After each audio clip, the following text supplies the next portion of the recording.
In today's video, I'm going to teach you how to add a button in HubSpot. We'll walk through this together step by step, so even if you're new to HubSpot email editing, you'll be able to follow along and get a clean, clickable button into your email in just a few minutes. First, sign into your HubSpot account. Once you're on the main dashboard, look to the menu on the left-hand side. Find the marketing section and hover your mouse over it to reveal more options. From that list, click on Email. This will open your email dashboard where you can see all the marketing emails you've created so far. Browse through the list and find the email where you want to add the button. When you've found it, hover over that email and click Edit to open it in the email editor.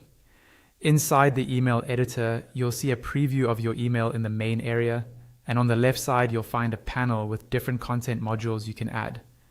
These include things like text, images, and in this case, a button. Scroll through that list until you see the button module. When you find it, click and hold, then drag it into the email preview and drop it exactly where you'd like the button to appear. You can place it between existing sections, under an image, or anywhere it makes sense for your call to action. As soon as you drop the button into the layout, its settings will appear in the left panel. This is where you control what the button does and how it's labeled. Look for the link to section. Here, HubSpot gives you several options. You can link to a call to action, an email address, an email subscription link, a file download, a meetings link, one of your HubSpot pages, or a standard URL. For this example, choose the URL option so we can link to a specific web page.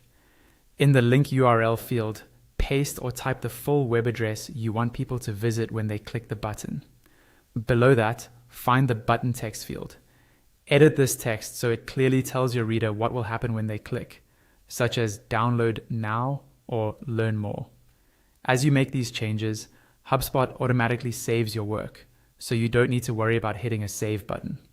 Once you're happy with how your button looks and where it's placed, you're all set.